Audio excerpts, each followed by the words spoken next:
Hello. അപ്പോഴേ 10-12 ദിവസത്തെ വെക്കേഷനും ഓരോരോ വീടുകളിലുള്ള താമസവും ഒക്കെ കൂടി എനിക്ക് ആകെ മടിയായിരുന്നു കേട്ടോ. മാത്രമല്ല എൻ്റെ വീട്ടിലും അബീത്തേൻ്റെ വീട്ടിലൊക്കെ ഭയങ്കര തണുപ്പാണേ. ഇവിടെ മോശമൊന്നുമല്ല, വന്ന വഴി രാവിലെ ഏറ്റ വഴി ഞാനൊന്ന് അടുക്കളയിലെ വാതിലൊന്ന് തുറന്നു നോക്കി, അതേപടി എന്നെ അടച്ചു വെച്ചു. ഭയങ്കര തണുപ്പ്.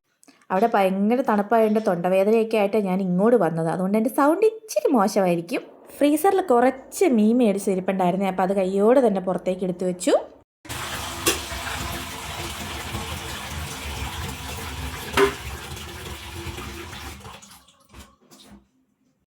പിന്നെ കയ്യോടെ തന്നെ കുടിക്കാനുള്ളതും ചായക്കുള്ളതും അങ്ങ് കയ്യോടെ അങ്ങ് ഇൻഡക്ഷനിലേക്ക് വെച്ചു കേട്ടോ. എൻ്റെ ഇൻഡക്ഷൻ നന്നാക്കി കിട്ടിയായിരുന്നേ. എന്തായിരുന്നു കംപ്ലൈൻറ്റ് എന്ന് വെച്ചാൽ ഓവർലോഡായി പോയതാണ് പ്രശ്നം. അതായത് കുളിക്കാനുള്ള വെള്ളം മലയ്ക്ക് പോയ സമയത്തൊക്കെ ഇഷ്ടംപോലെ വെള്ളം ഇങ്ങനെ ചൂടാക്കിയായിരുന്നു കുളിച്ചുകൊണ്ടിരുന്നത്. അപ്പോൾ അങ്ങനെ ഓവർലോഡായി പോയതാണ്. എൻ്റെ പൊട്ടത്തരത്തിനും മന്ദബുദ്ധിത്തരത്തിനും ഏറ്റവും കൂടുതൽ പണി കിട്ടിയ ദിവസമായിരുന്നു കേട്ടോ ഇന്ന്. തലേദിവസം ഇഡ്ഡലിയോ ദോശയോ ഉണ്ടാക്കാമെന്ന് മാവൊക്കെ അരച്ച് വെച്ചു. അപ്പോൾ ഓർത്ത് ഇഡ്ഡലിയും ദോശയല്ലേ സാമ്പാർ ഉണ്ടാക്കാമെന്ന് പ്ലാൻ ചെയ്തു. അപ്പോൾ രാവിലെ എഴുന്നേറ്റ് നോക്കിയപ്പോഴാണ് മീൻകറി ഇരിക്കുക. മീൻകറി ഇരുന്നപ്പം സാമ്പാർ വെച്ചാൽ സാമ്പാറിൻ്റെ കഷ്ണവും പോകും, സാമ്പാറും ആരും കൂട്ടില്ല, തൊട്ടുപോലും തിരിഞ്ഞു പോലും ആരും നോക്കത്തില്ല. അവസാനം ഇങ്ങനെ തീരുമാനത്തിലെത്തി ഇഡ്ഡലി ഉണ്ടാക്കാം, പിന്നെ എന്താ ചമ്മന്തിപ്പൊടിയും ആക്കാമെന്നോർത്തു. അപ്പോഴത്തേക്കും എൻ്റെ വെള്ളമൊക്കെ തിളച്ചിട്ടുണ്ടായിരുന്നു. കുറച്ച് വെള്ളം എടുത്ത് മാറ്റി കൊണ്ടുപോകാൻ വേണ്ടി അതിനകത്ത് കുറച്ച് ജീരകം ഇട്ട് കൊടുത്തു.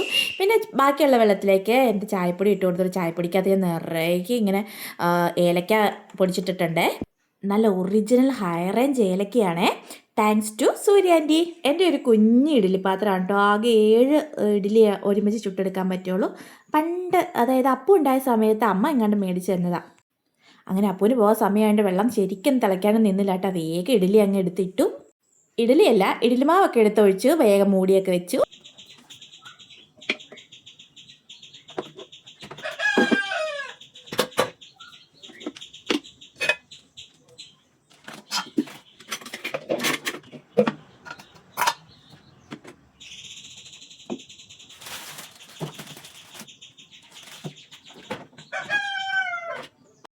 ഇവിടെ ഉണ്ടല്ലോ, ഇവിടെ ഇല്ലാത്ത സാധനങ്ങളൊന്നുമില്ല. ഞാൻ ചട്ടിയും തേങ്ങയും മാത്രം അടുക്കി വെച്ചിരുന്ന സ്ഥലമാണ്. ഇവിടെ കളിപ്പാട്ടം, റഫ് ബുക്ക്, അങ്ങനെ പല പല സാധനങ്ങളാണ് ഇതുങ്ങൾ കൊണ്ട് വെച്ചേക്കണത്. ഈ ഒരു പണി, അതായത് ഈ തേങ്ങ ചിരണ്ട്, ഞാൻ 100-ൽ 99.9% ഞാൻ ചിരണ്ടാറില്ല. കാരണം ഞാൻ അബീത്തേനെ കൊണ്ടാണ് ചിരണ്ടിക്കാറുള്ളൂ. തീരെ നിവർത്തിയില്ല, സമയമില്ലെങ്കിൽ മാത്രമാണ് ഞാൻ ചെയ്യാറുള്ളൂ. കാരണം എനിക്ക് ഇഷ്ടമല്ലാത്തൊരു പണി ഈ തേങ്ങ ചിരണ്ടൽ. ഞാൻ തേങ്ങയൊക്കെ ചിരണ്ടി അകത്ത് വന്നപ്പോഴത്തേക്ക് അപ്പു പരീക്ഷ പേപ്പറൊക്കെ ആയിട്ട് വന്നിട്ട് ഒപ്പിട്ട് തരാൻ പറഞ്ഞ് ഞാൻ പറഞ്ഞു ഞാൻ ഒപ്പിട്ട് തരില്ല, അപ്പയോട് പറ, അപ്പു ഒപ്പിട്ട് തരുമെന്ന്. അങ്ങനെ അബീത്തേൻ്റെ കയ്യിലേക്ക് പേപ്പറൊക്കെ എടുത്ത് കൊടുത്തു. ഞാൻ ഇനി അവിടെ താളം കളിച്ചുകൊണ്ടിരുന്ന എൻ്റെ സമയം പോകും. ഇത് കണ്ടോ, നിറയെ വെള്ളക്കാന്താരിയാണേ. അബീത്തേൻ്റെ വീട്ടിൽ നിന്ന് ഇഷ്ടം പോലെ ഉണ്ട്. ആവശ്യമുള്ളവർ പോയി പിച്ചിക്കോ, ഞാൻ ഗ്യാരണ്ടിയാണേ. അങ്ങനെ തേങ്ങയും ഒരു ശക്കല ഇഞ്ചിയും പച്ചമുളകും അതായത് നമ്മുടെ കാന്താരിയും ഉള്ളിയും ഒക്കെ ഇട്ട് നല്ലതായിട്ട് അങ്ങ് അരച്ചെടുത്തു. അതിനിടയ്ക്ക് പണി കിട്ടി, തേങ്ങ കൂടിപ്പോയി. അങ്ങനെ ഞാൻ കുറച്ചെടുത്ത് മറ്റേ പാത്രത്തിലേക്ക് ഒഴിച്ചു. എന്നിട്ട് ഇച്ചിരിയേച്ച് അരച്ചെടുത്തു. തേങ്ങ കൂടിപ്പോയെന്ന് മനസ്സിലായത് ഒറ്റ കറക്കിന് അവിടെ മുഴുവൻ ചാടിച്ചു. രാവിലെ തന്നെ പണിയായി. പിന്നെ ഒത്തിരി ഒന്നും ചാടിയില്ല കേട്ടോ. ഒറ്റ കറക്കിന് തന്നെ ഇച്ചിരി അങ്ങ് തെറിച്ചുകൊണ്ട് ഞാൻ വേഗം ഓഫ് ചെയ്തിട്ട് അടുത്ത പാത്രത്തിലേക്ക് മാറ്റി. അതുകൊണ്ട് വലിയൊരു പണി അങ്ങ് ഒഴിവായിപ്പോയി.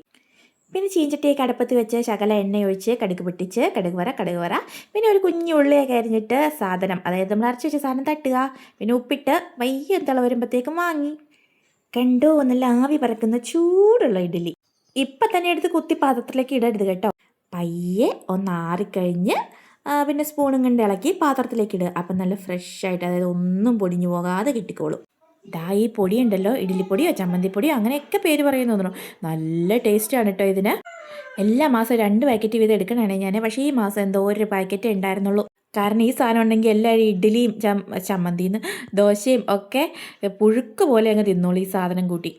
ഈ കത്തി എന്നെ തുടച്ച് വെക്കണമെന്ന് ഓർത്താലേ കഴിഞ്ഞ ദിവസം ഫ്ലിപ്കാർട്ടിൽ നിന്ന് മേടിച്ച 3 കത്തി 1 അരോ. നല്ല മൂർച്ചയുണ്ട് കേട്ടോ, നല്ല സാധനമാണ്. എൻ്റെ പഴയ കത്തിയൊക്കെ ഞാനിങ്ങനെ അരം വെച്ച് ഇങ്ങനെ മൂർച്ച കൂട്ടി റാ പോലെ ഇരിക്കണേ.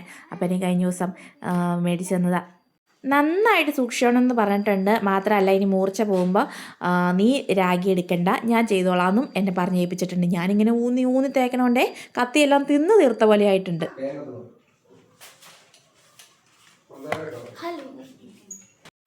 അങ്ങനെ അപ്പൂന് കഴിക്കാനൊക്കെ എടുത്ത് വെച്ചിട്ട് കുറച്ച് ചായ, അതായത് പാൽ ചായ ഒന്നും ഉണ്ടാക്കിയില്ല കേട്ടോ, സമയം കിട്ടിയില്ല. അപ്പോൾ കട്ടൻ ചായ ഇങ്ങനെ ചൂടായിട്ടിരിക്കുമായിരുന്നു. അപ്പോൾ എൻ്റെ തൊണ്ട കറിയിട്ടും വയ്യായിരുന്നു. അങ്ങനെ കുറച്ച് അവക്കും ശകലം ഗ്ലാസ്സിൽ ഒഴിച്ചു കൊടുത്തിട്ട് മട്ടമണ്ടാന്ന് ഞാനങ്ങ് കുടിച്ചു ചായ. തൊണ്ടയ്ക്ക് വല്ലാത്തൊരു സുഖമായിരുന്നു. അപ്പോൾ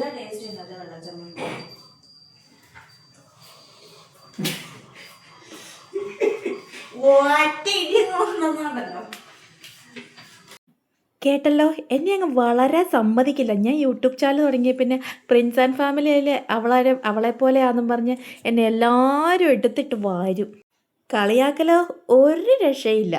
ഈ നേരം കൊണ്ട് കുഞ്ഞ് തെണീറ്റിട്ടുണ്ടായിരുന്നേ. അപ്പോൾ ഞാൻ അവനെ വേഗം ബാത്റൂമിൽ കയറ്റി പല്ലുതേപ്പും കുളിയും ഒക്കെ അങ്ങ് ഒരുമിച്ചാക്കിട്ടോ. സാധാരണ ഇങ്ങനെ മൂടി പൊതിഞ്ഞ് വരുന്ന ആളല്ല, കാരണം ഏറ്റവും ഒറ്റ ഓട്ടമാണ് ബാത്റൂമിൽ നിന്നേ. അപ്പോൾ ഞാൻ പറഞ്ഞു, അമ്മയോടെ ക്യാമറ ഓണാക്കി വെച്ചിട്ടുണ്ട്, ചേട്ടന്മാരും ചേച്ചിമാരും ഒക്കെ കൊച്ചിനെ കളിയാക്കുമെന്ന് പറഞ്ഞുകൊണ്ടാണ് എന്നാൽ മുണ്ടുടിപ്പിക്കുക തോർത്തുടിപ്പിക്കുക എന്നും പറഞ്ഞ് ഭയങ്കര ബഹളമായിരുന്നു. ഞാൻ ഈ തിടുക്കം പിടിക്കണം എന്നാന്ന് വെച്ചാൽ അവനെ അംഗൻവാടിയിൽ വിടണം. ഞാൻ കൊണ്ടുവിട്ടിട്ടുണ്ടെങ്കിൽ എൻ്റെ സമയം മൊത്തം പോകും. അപ്പോൾ അബീത്തേൻ്റെ കൂടെ അങ്ങ് റെഡിയാക്കി വിടുവാണെങ്കിലേ എനിക്ക് എളുപ്പമുണ്ടല്ലോ, വൈകുന്നേരം വന്ന് വിളിച്ചുകൊണ്ട് വന്നാൽ മതി. അങ്ങനെ അവനെ എടുത്തുകൊണ്ട് നടന്ന് തന്നെ ഭക്ഷണം വാരി കൊടുത്തു. വായും കിറിയും കഴിച്ചോന്ന് പോലും എനിക്ക് ഓർമ്മയില്ല. വേഗം എന്നിട്ട് ഉടുപ്പൊക്കെ എടുത്ത് ഇടിച്ചോട്ടോ. എന്നാന്ന് വെച്ചാൽ അവി തന്നെ അവിടെ കിടന്ന് പോകാൻ ധൃതി വെക്കുന്നുണ്ട്. ഞാനാണേ ഓട്ടം, ബാക്കി ഡ്രസ്സ് നീ ഇട്ടോടാ, ഞാൻ ബാഗ് എടുക്കട്ടെ എന്നും പറഞ്ഞ് ഞാനും ഓടി അപ്പുറത്തേക്ക്. ചക്കിക്കൊത്ത ചങ്കരെന്ന് പറയും പോലെ ഞാൻ പറഞ്ഞത് കേട്ട് അവൻ എവിടേക്കോ കയ്യാണോ കാലാണോ കുത്തിക്കേട്ടനെ ഒന്നും അറിയാതെ അവൻ എങ്ങനെയോ കുത്തിക്കേറ്റൊരു ഒറ്റ ഓട്ടം ബൈക്ക് സ്റ്റാർട്ട് ചെയ്യണം ഒച്ച കേട്ടപ്പോഴത്തേക്കും. പുറകെ ഞാനും ബാഗും സ്നാക്സും വാട്ടർ ബോട്ടിലും ഒക്കെ എടുത്തോണ്ട് ഞാനും അവൻ്റെ പുറകെ വെച്ച് പിടിച്ചു. ഇവരൊക്കെ പോയി കഴിഞ്ഞ് എൻ്റെ മെയിൻ പണിയാണ് കേട്ടോ അടുക്കിപ്പറക്കൽ. അടുക്കളയില്ല, പറക്കൽ മാത്രം. പറക്കി നട്ടു ഓടിക്കും മനുഷ്യൻ്റെ.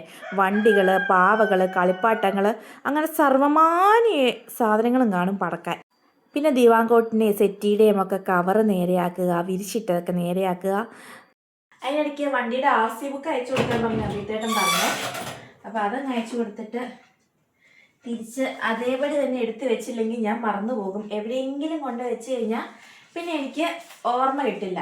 അപ്പോൾ കയ്യോട് തന്നെ അങ്ങ് എടുത്തു വെക്കുവാണെങ്കിൽ പിന്നെ കുഴപ്പമില്ലല്ലോ. എങ്ങാനും മിസ്സായിട്ടുണ്ടെങ്കിൽ പണിയാവും. കുറച്ച് ദിവസമായിരുന്നു ബെഡ്ഷീറ്റും പില്ലോ കവറും ഒക്കെ മാറ്റിയിട്ടേ. അപ്പോൾ കയ്യോടെ തന്നെ മറന്നു പോണതിന് മുമ്പ് അതങ്ങെടുത്ത് മാറ്റി അലക്കാനായിട്ട് കൊണ്ടുപോയിട്ടു. അപ്പൂൻ്റെ മുറി ഞാൻ മനഃപൂർവ്വം കാണിക്കാത്ത കേട്ടോ. കാരണം എന്താണെന്ന് വെച്ചാൽ പേപ്പറും ക്രാഫ്റ്റിംഗ് പരിപാടിയുടെ സാധനങ്ങളും ഒക്കെ ആയിട്ട് അലങ്കോലമായിട്ട് കിടക്കുമായിരിക്കും. കാണുന്നവർക്ക് തന്നെ ഭ്രാന്ത് പിടിക്കും. അകത്തെ അടുക്കിപ്പറക്ക്, അതായത് അലങ്കോലപ്പണിയൊക്കെ കുറച്ചൊക്കെ ചെയ്ത് കഴിഞ്ഞ് ഞാൻ നേരെ മുറ്റത്തേക്ക് ഇറങ്ങിയിട്ടാണ് മുറ്റം തൂക്കാൻ വേണ്ടിയിട്ട്. നോക്കിക്കഴിയുമ്പോൾ വലിയ ഇലയും ചപ്പോ ചവറോ കാര്യങ്ങളോ ഒന്നുമില്ല. പിന്നെ ഇൻ്റർലോക്കിൽ പിള്ളേർ ബിസ്ക്കറ്റ് തിന്നതിൻ്റെയും ബിസ്ക്കറ്റിൻ്റെ കഷ്ണവും ഒക്കെ കിടപ്പുണ്ടായിരുന്നു. അപ്പോൾ ഞാനൊരു മുറ്റം നോക്കണം, ഇൻ്റർലോക്ക് തൂക്കുന്ന ഒരു ബ്രഷ് ഉണ്ട്, ബ്രഷ് എടുത്ത് വൃത്തിയായിട്ട് അങ്ങ് തൂത്തിട്ട് കേട്ടോ. മുറ്റം അടിക്കാനൊരു സാധനം, മുറ്റം അടിക്കാൻ തന്നെ പല പല സാധനങ്ങൾ എനിക്കുണ്ട് കേട്ടോ. ഞാനിങ്ങനെ ഓരോരോ സാധനങ്ങളും കാണുമ്പോൾ മേടിച്ച് വെക്കും. കാരണം എന്തെല്ലാം സാധനങ്ങൾ വൃത്തിയാക്കിയാലും എനിക്ക് മതിയാവത്തില്ല. ഓരോരോ വെറൈറ്റി സാധനങ്ങൾ കാണുമ്പോഴത്തേക്കും ഞാനത് വാങ്ങി വെക്കും. ഇത് എളുപ്പമാണല്ലോ എന്ന് ഓർക്കും. അങ്ങനെയാണ് മുറ്റം അടിക്കാനൊന്ന്, ഇൻ്റർലോക്ക് അടിക്കാനൊന്ന്, പിന്നെ എന്നെ പുറകുവശം അടിക്കാനൊന്ന്, പുറകുവശത്തെ സ്റ്റെപ്പിൻ്റെ അവിടെ അടിക്കാനൊന്ന്, അങ്ങനെ പല പല സാധനങ്ങളുണ്ട്. പിന്നെ ഒരു കാര്യം കൂടെയുണ്ട്, എന്തെങ്കിലും ഒരു സാധനം വൃത്തിയായി കഴിഞ്ഞ് ഞാൻ വൃത്തിയാക്കി കഴിഞ്ഞ് അത് വൃത്തിയായോ എന്നിങ്ങനെ ചുറ്റും ഒന്നിങ്ങനെ നോക്കൂ കേട്ടോ. അങ്ങനെ നോക്കിക്കഴിഞ്ഞ് എന്താ പറയുക, വൃത്തിയായെങ്കിൽ ഒരു പ്രത്യേക മനസ്സുഖവും സന്തോഷവും ഒക്കെ എനിക്കുണ്ടാവും. അതെനിക്ക് ഭയങ്കര ഇഷ്ടമാണ്. ഒരു പോസിറ്റീവ് എനർജിയൊക്കെ ഇങ്ങനെ കൊണ്ട് തന്നെ പോലെ ഇങ്ങനെ തോന്നും.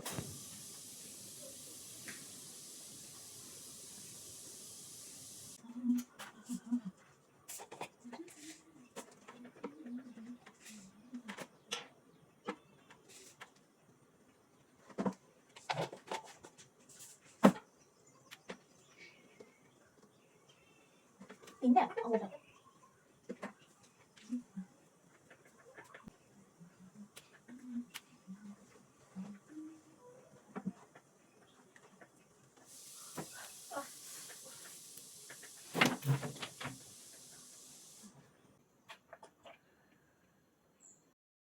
നമ്മുടെ സുന്ദരിപ്പെണ്ണ് മുട്ടയൊക്കെ ഇട്ടിട്ടുണ്ടായിരുന്നു അപ്പോഴത്തേക്കും. അപ്പോൾ ഞാൻ വേഗം അങ്ങ് മുട്ടയൊക്കെ അങ്ങ് എടുത്ത് ഫ്രിഡ്ജിലേക്ക് അങ്ങ് മാറ്റി. പേപ്പർ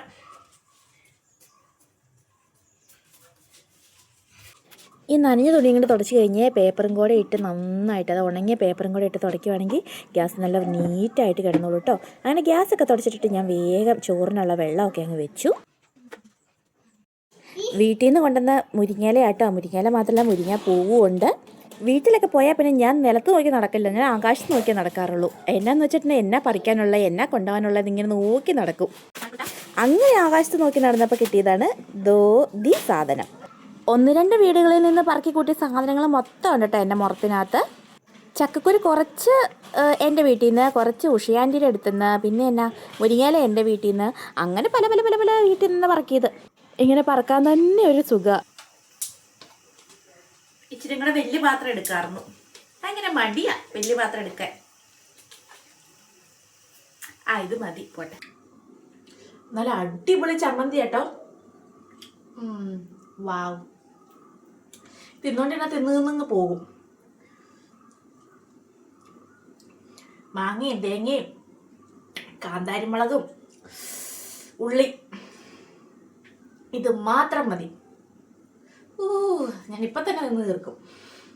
മാങ്ങ അധികം എടുക്കുക, തേങ്ങ ശകലം എടുക്കുക, ചുവന്നുള്ളി ഇച്ചിരി അധികം എടുക്കുക, കാന്താരിമുളക് നമ്മുടെ എരിവിനനുസരിച്ച്, അത് മാത്രം മതി. അടിപൊളി. ചക്കക്കുരു മാക്സിമം ഇങ്ങനെ ഒട്ടച്ച് ചേർക്കണം കേട്ടോ, എന്നാലേ അതിൻ്റെ ടേസ്റ്റ് വരുള്ളൂ. നിറയെ ഉണ്ടാകുന്ന ചട്ടി നിറയെ മുരിങ്ങയില, ആവി കയറിയപ്പോഴത്തേക്ക് അവിഞ്ഞങ്ങ് പോയി. നല്ല ടേസ്റ്റ് ഉണ്ട്, മറ്റേ മുരിങ്ങ പൂവൊക്കെ ഉള്ളത് കൊണ്ടേ നല്ല ടേസ്റ്റാണ്.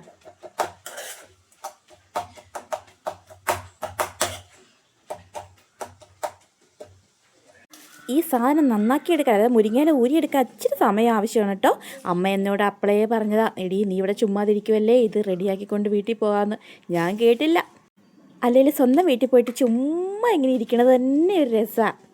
ഈ അവസരങ്ങൾ വല്ലപ്പോഴേ കിട്ടുള്ളൂ, അപ്പോൾ അത് മാക്സിമം യൂട്ടിലൈസ് ചെയ്യുക.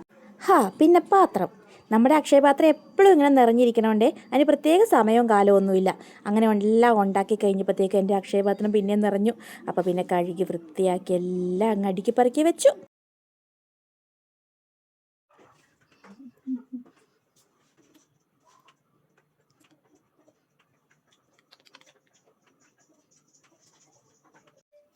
ഞാൻ ചോറെടുത്തു കേട്ടോ, വിശപ്പുണ്ടായിട്ടല്ല. ഇത് ചോറുണ്ട് കഴിഞ്ഞ് വേണം കൊച്ചിനെ വിളിക്കാൻ പോകാൻ. എന്നാലും കൊണ്ടുവിടുന്ന ഡ്യൂട്ടി മാത്രമേ അഭിത്തേൻ്റെ ഉള്ളൂ, തിരിച്ച് ഞാൻ തന്നെ പോയി വിളിച്ചുകൊണ്ട് വരാം. അപ്പം പിന്നെ അത്രയേ ഉള്ളൂ, വിശപ്പുണ്ടായിട്ടല്ല, പിന്നെ കഴിച്ചല്ലേ പറ്റുള്ളൂ. ഇത് നല്ല അയലക്കറി ഉണ്ട്.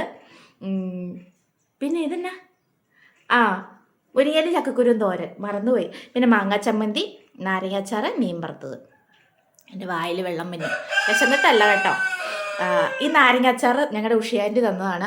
അപ്പോൾ ഉഷിയാൻ്റി അടിപൊളി അച്ചാറാണ്. ഈ മാങ്ങ ചമ്മന്തി മാത്രം മതി ചോറുണ്ണാൻ, അത്രയ്ക്ക് ടേസ്റ്റ്, അടിപൊളി. നിങ്ങളെല്ലാവരും കഴിച്ചോ? വേഗം കഴിച്ചോട്ടോ, പട്ടിണി ഇരിക്കാൻ പാടില്ല. അപ്പോൾ അത്രയേ ഉള്ളൂ. Tata bye bye, see you. ഇഷ്ടപ്പെട്ടാൽ സബ്സ്ക്രൈബ് ചെയ്യാൻ മറക്കല്ലേ.